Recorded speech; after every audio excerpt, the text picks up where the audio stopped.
तो कहानी शुरू होती है 1967 से और पहले सीन में हम अफ्रीका का जंगल देखते हैं जहां पर एक वायरस फैला होता है जिसका नाम है मोटाबा। यहां पर हम देखते हैं कि कुछ डॉक्टर्स और साइंटिस्ट यहां पर आते हैं और मुतासिर हुए पेशेंट्स का ब्लड सैंपल लेते हुए देखते हैं और उसके बाद वो वापस चले जाते हैं। और कुछ ही देर में हम देखते हैं कि अमेरिकन आर्मी के जनरल्स एक हुक्म जारी करते हैं जिसमें वो कहते हैं कि इस गाँव पर बम गिराकर तबाह कर दिया जाए ताकि वायरस को आगे फैलने से रोक सकें। अब मूवी हमें 28 साल के बाद आगे ले जाती और यहाँ पर हम अपने one of the main character Dustin Hoffman को देखते हैं जो इस मूवी में कर्नल सैम का किरदार अदा कर रहे हैं। सैम अपनी वाइफ के साथ रहता है जिसका नाम डॉक्टर रॉबी है। कुछ ही देर में सैम को जनरल की तरफ से एक कॉल आती है जिसमें वो लेवल 4 की डिटेल्स बताते हैं। अब बेसिकली लेवल 4 है क्या? लेवल 4 बेसिकली एक ऐसी डिजीज है जिसमें लाइफ के लिए हाई रिस्क होता है। अब इसकी मजीद डिटेल जानने के लिए सैम कर्नल से मिलने के लिए जाते हैं। यहाँ पे कर्नल सैम की मुलाकात डिफरेंट ऑफिसर से होती है जिसमें जनरल बिली भी शामिल होते हैं। मेजर सॉल्ट का ये फर्स्ट मिशन है कर्नल सैम के साथ और जब ये दोनों अफ्रीका के जंगलों में पहुंचते हैं जहाँ पे वायरस ब्रेकआउट हुआ होता है तो वहाँ देख के ये बहुत परेशान होते हैं क्योंकि सिचुएशन बहुत खराब हो चुकी है। यहाँ पर बहुत से लोग मर रहे होते हैं, खून की उल्टियां कर रहे होते हैं। ये देख के मेजर सॉल्ट बहुत परेशान हो जाता है और अपना हेलमेट उतार देता है और रोने लगता है। और यहीं पे एक रैंडम आदमी इनसे मिलता है और इन्हें बताता है कि ये वायरस हवा से नहीं फैलता, लेकिन ये उसे अनसुना कर देते हैं और तमाम सैंपल्स कलेक्ट कर वापस बरतानिया अपने मुल्क में आ जाते हैं। जब कर्नल सैम इस वायरस का टेस्ट कर रहे होते हैं अपनी एक हाईटेक लेबोरेटरी में तो इन्हें और इनकी टीम को पता चलता है कि ये मोटोबा वायरस है। ये वही वायरस है जो आज से 28 साल पहले भी आया था। और ये भी पता चलता है कि ये वायरस बहुत तेजी से फैलता है, यानी कि 1 घंटे में डबल हो जाया करता है, दुगना हो जाता है। और अगर एहतियाती तदाबीर ना की जाए तो 24 घंटे के अंदर इंसान की मौत भी वाक़िया हो सकती है। और इस वायरस की एक अजीब बात ये भी होती है कि ना ये टच करने से यानी कि ना छूने से फैलता है और ना ही हवा से फैला करता है। मजीद इन्वेस्टिगेशन के बाद पता चलता है कि ये वायरस बंदरों से आया है और ये कोई ऐसा वायरस है जो मैन मेड है और इन बंदरों में किसी ने ये वायरस डाला गया है। और दूसरी तरफ हम देखते हैं कि साइंटिस्ट अभी भी अफ्रीका से बंदर लेकर अपने दूसरे मुल्कों की तरफ जा रहे हैं ताकि उन पर मेडिकली एक्सपेरिमेंट्स किए जा सकें। सैम अपने सीनियर्स को ये सारी बात बताता है। अगले सीन में हम देखते हैं कि सैम अपने सीनियर्स को कहता है कि ये बीमारी बंदरों से आई है और जानवरों की तमाम इंपोर्ट एक्सपोर्ट अफ्रीका से फौरी तौर पर बंद की जाए क्योंकि ये हाई रिस्क का मामला है। लेकिन सैम के सीनियर्स उसकी बात को इग्नोर कर देते हैं और बहुत ज्यादा सीरियस नहीं लेते। अब हम देखते हैं कि एक शख्स अफ्रीका के जंगलों से स्मगलिंग करके एक बंदर को कैलिफोर्निया लेके आता है और रास्ते में जब बंदर पानी पी रहा होता है तो वो पानी पीते हुए उस शख्स पर पानी की कुली कर देता है, यानी कि वो अपने मुंह से पानी उस शख्स पर फेंक देता है। ये जो बंदा इस बंदर की स्मगलिंग कर रहा होता है इसका नाम होता है जेम्स स्कॉट। जेम्स इस बंदर को बेचने के लिए एक एनिमल शॉप पे जाता है। जब वो बंदा इस बंदर को जांच रहा होता है तो बंदर अपने हाथ से खुरेद देता है जिसकी वजह से वो जख्मी हो जाता है और उसका थोड़ा सा खून भी आ जाता है। जब दुकानदार गौर करता है कि ये बंदर नहीं बल्कि बंदरिया है, यानी कि फीमेल मंकी है, तो वो स्कॉट को वापस कर देता है और कहता है कि मुझे मेल बंदर की जरूरत है ना कि फीमेल की। इसी बंदर के हाथ में एक बनाना भी होता है जो दूसरा बंदर उसे छीन लेता है और वो भी खा लेता है। और यहाँ पे हमें ये चीज क्लियर हो रही होती है कि इस बंदर से वायरस स्कॉट में फैला और इसी बंदर की वजह से उस दुकानदार में और दूसरे बंदर ने जिसने इसका झूठा केला खाया। अब जब इसका बंदर नहीं बिका होता तो स्कॉट उसे करीबी जंगल में छोड़ देता है ये सोचकर कि ये आजाद हो जाए और मुझे वापस जाना है। अब स्कॉट यहाँ से बॉस्टन जाने की तैयारी करता है, उसको अपनी फ्लाइट पकड़नी होती है। जब स्कॉट प्लेन में बैठा होता है तो इसकी तबीयत काफी खराब होती है और जब ये बॉस्टन पहुंच जाता है तो ये अपनी फ्रेंड से गले मिलता है और उसी वक्त स्कॉट बेहोश होके एयरपोर्ट पर ही गिर जाता है। दूसरी तरफ हम देखते हैं वो दुकानदार जो बंदर खरीदना चाह रहा था वो भी खून की उल्टी करता है और बीमार होकर हॉस्पिटल पहुंच जाता है। यहाँ पर एक लैब असिस्टेंट उस दुकानदार के खून का टेस्ट कर रहा होता है और इसी टेस्ट के दरमियान गलती से वो खून उसके चेहरे पर गिर जाता है और वो खुद को हॉस्पिटलाइज करवा लेता है क्योंकि वो सेंस रखता है और वो इस उम्मीद में रखता है कि वो जल्दी ठीक हो जाएगा। अगले सीन में हम रॉबी को देखते हैं जो कि कर्नल सैम की वाइफ है। ये पेशे से डॉक्टर होती है। जब रॉबी को स्कॉट के बारे में पता चलता है तो वो फौरन उससे मिलने के लिए जाती हैं, लेकिन जब तक वो पहुंचती हैं तो स्कॉट की डेथ हो चुकी होती है। और रॉबी जब स्कॉट का पोस्टमार्टम करती है तो उसके जिस्म के तमाम अंदरूनी हिस्से ऑलमोस्ट पानी से भर जाते हैं। उसने ऐसा केस पहले कभी नहीं देखा होता और वो ये बात अपने हस्बैंड सैम से भी शेयर करती है।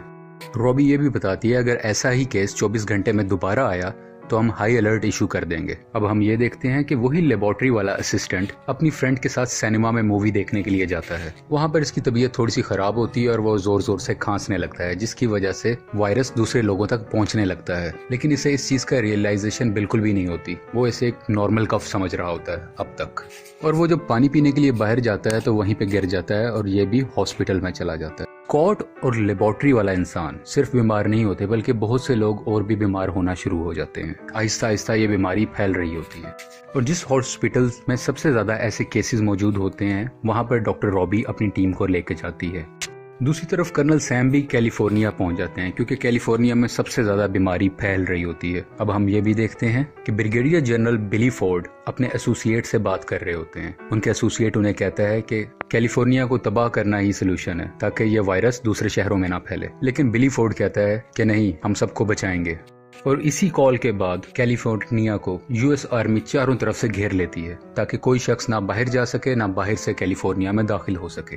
जब सैम और रॉबी मिलते हैं तो इन्हें पता चलता है कि वायरस हवा से भी फैला करता है, क्योंकि ये वायरस उस शख्स को भी हुआ था जो वायरस वाले लोगों के करीब बिल्कुल भी नहीं था। पूरी टीम आपस में मिलती है और ये बात को फाइनलाइज करती है डिफरेंट एक्सपेरिमेंट्स के थ्रू कि ये वायरस हवा से भी फैल सकता है और इसके अलावा ये एनिमल की वजह से आया है। शहर के हालात बहुत खराब होते हैं, बहुत अफरा तफरी की कंडीशन होती है। कुछ लोग भागने की भी कोशिश करते हैं, लेकिन आर्मी इंटरफेयर करती है और किसी को बाहर नहीं निकलने देती और सबको एक कैंप लगाकर क्वारंटाइन कर देती है। और हम सब क्वारंटाइन का मतलब जानते ही हैं कि इन्फेक्टेड पेशेंट्स या जिन पर कुछ शक हो उनको बाकी लोगों से कुछ अलग रख, जिसकी वजह से वायरस और ना फैले और दूसरे शहर भी महफूज रहें। अब हम देखते हैं कि रॉबी इन्फेक्टेड स्टोर में जाती है। ये इन्फेक्टेड स्टोर वही है जहाँ पर कुछ इन्फेक्टेड एनिमल्स पाए जाते हैं। वो वहाँ से उस इन्फेक्टेड बंदर को लेके आती है और उसका चेकअप करती है। चेकअप के बाद ये सामने आता है कि उस बंदर के जिस्म के अंदर एंटीबॉडीज नहीं है जो वायरस को एक्सेप्ट कर सकें। इस वबा से बचने के लिए जनरल बिली फोर्ड E1101 सीरम का इंतखाब करते हैं, क्योंकि ये वही सीरम होता है जो आज से 28 साल पहले भी दिया गया था, क्योंकि ये बीमारी एक दफा पहले भी आ चुकी है। लेकिन पेशेंट पे कोई फर्क नहीं पड़ रहा होता, शायद ये वायरस पहले से मजबूत होके आया है। ये सीरम बिल्कुल भी काम नहीं कर रहा होता और पेशेंट्स की मौत होने लग जाती है। अब सैम वो सीरम लेके अपनी लेबोरेटरी में आता है ताकि उस पर कुछ एक्सपेरिमेंट कर सके। वो अपने कोवर्कर मेजर सॉल्ट को वो सीरम देता है और कहता है कि इसकी डिटेल्स चेक करो और उस बंदर को भी दो। मेजर सॉल्ट वो सीरम उस इन्फेक्टेड बंदर को भी देता है। दूसरी तरफ हम देखते हैं कि यूएस आर्मी अपने लोगों को कहती है कि अगर आपको फ्लू, खांसी, जुकाम, नजला ऐसा कुछ भी है और अगर आपको शक है कि आप बीमार हो सकते हैं तो अपने घर के दरवाजे के बाहर एक सफेद कपड़ा लगाएं। इस सफेद कपड़े की वजह से यूएस आर्मी आती है और इन्फेक्टेड लोगों को अपने साथ ले जाती है ताकि उनका इलाज कर सके। मीडिया भी मुकम्मल तरीके से इन सब वाकयात की रिपोर्टिंग कर रहा होता है। दूसरी तरफ कर्नल सैम का साथी केसी लैब में एक्सपेरिमेंट कर रहा होता है और एक्सपेरिमेंट के दौरान गलती से उसका सूट फट जाता है। ये एक प्रोटेक्टिव सूट है और फटने के बाद इसकी प्रोटेक्शन बिल्कुल नहीं है, क्योंकि वो वायरस के बिल्कुल करीब होता है तो ये वायरस उसके अंदर भी आ जाता है, लेकिन वो इस वायरस का किसी से जिक्र नहीं करता। दूसरी तरफ हम देखते हैं कि यूएस प्रेसिडेंट एक मीटिंग कर रहे होते हैं और इसी मीटिंग के दरमियान वो जनरल जो बिली को कह रहा था कि हम कैलिफोर्निया को तबाह कर देते हैं वो यहाँ पे मौजूद होता है और वही जनरल प्रेसिडेंट से कैलिफोर्निया को तबाह करने की इजाजत ले लेता है। यानी कि अब हुकूमत की तरफ से ऑर्डर है कि कैलिफोर्निया को तबाह कर दिया जाए, क्योंकि अगर बम गिरा के इसे तबाह ना किया गया तो ये बीमारी दूसरे शहरों में भी फैल जाएगी। और ये कहीं से सेंस नहीं बनती कि कैलिफोर्निया के 27,000 लोगों को बचाने के लिए हम अमेरिका के लाखों लोगों को रिस्क में डाल दें। यहाँ पे कर्नल सैम और उसकी वाइफ रॉबी आपस में बात कर रहे होते हैं और उनकी नजर एकदम बंदर पर जाती है जो बिल्कुल एक्टिव होके खड़ा होता है और खेल कूद रहा होता है। वो इसे देख के बहुत खुश होते हैं और थोड़े से एक्सपेरिमेंट के बाद ये बात जानते हैं कि ये सीरम E1101 जिस बंदर को दिया था ये इस बीमारी की एंटीडोट है। ये वही सीरम था जो अफ्रीका के लोगों को ठीक करने के लिए बनाया गया था। लेकिन कैलिफोर्निया में ये वायरस बहुत लेवल तक फैल चुका है, इसलिए यहाँ पे ये बहुत लोगों पर असर नहीं कर रहा। ये एंटीडोट बिल्कुल काम नहीं आ रही, जिसकी वजह से लोगों की मौत वाक़या हो रही है। और यही लैब में कैसी, जिसका सूट फटा होता है, उसको दिल का दौरा पड़ता है। कैसी के तमाम साथी इसको लेकर नियरेस्ट हॉस्पिटल में चले जाते हैं और उसको वहाँ पे एडमिट कर देते हैं। यहाँ पर रॉबी जब कैसी को इंजेक्शन लगाने लगती है तो ये वायरस रॉबी में भी ट्रांसमिट हो जाता है, क्योंकि कैसी ने किसी को नहीं बताया होता कि वो भी इस वायरस से एक्सपोज्ड है। अब कैसी और रॉबी दोनों को वायरस हो चुका है। अगले सीन में सैम बिली फोर्ड से मिलने के लिए जाता है। बिली सैम को बताता है कि यूएस ने कि यूएस प्रेसिडेंट ने आज रात 8 बजे पूरे कैलिफोर्निया शहर को बॉम्ब से उड़ाने का फैसला कर लिया है। और ये भी बताता है कि यूएसए एक बायोलॉजिकल वेपन बना रहा था जो कि गलती से अफ्रीका के लोगों में फैल गया था। ये इसे एक अपनी पुरानी बात बता रहा होता है। दूसरी तरफ कैसी की भी डेथ हो जाती है। सैम को एक आइडिया आता है कि किसी अफ्रीका के बंदर को हासिल किया जाए और उसकी एंटीबॉडीज को इस सीरम के साथ मिलाकर एक एंटीडोट बनाई जाए जो कि इफेक्टिव होगी सबके लिए। और बहुत सी रिसर्च के बाद उसे पता चलता है कि एक बंदर अफ्रीका से स्मगल्ड होके आया था और वो नियरेस्ट जंगल में है। वो उस जंगल में जाता है और काफी मुश्किलों के बाद उस बंदर को ढूंढ लेता है। अब क्योंकि बंदर इनके पास आ गया है, सैम और उसकी टीम इस बंदर पर डिफरेंट एक्सपेरिमेंट्स कर रही होती है और उनका एक्सपेरिमेंट कामयाब होता है और एक एंटीडोट ये लोग बना देते हैं। मैं एक बार दोबारा बताता चलूं, एंटीडोट बन गई, पहले से सीरम मौजूद था। सीरम अकेला काम नहीं करता था और एंटीडोट इनके पास अवेलेबल नहीं थी। अब एंटीडोट भी है और सीरम भी है, ये इन दोनों को मिक्स करते हैं और इस वायरस से बचने का रास्ता सामने आ जाता है। यानी अब ये मुकम्मल 100% इस वायरस से बचने की मेडिसिन है। अब ये मेडिसिन सैम अपनी वाइफ रॉबी को देता है क्योंकि रॉबी भी बीमार होती है और वो आहिस्ता आहिस्ता उसे मॉनिटर करते हैं कि रॉबी की तबीयत में बेहतरी आ रही है, जिसका मतलब ये है कि वो सक्सेसफुल रहे और इन्होंने इस वायरस से बचने के लिए मेडिसिन बना ली हुई है।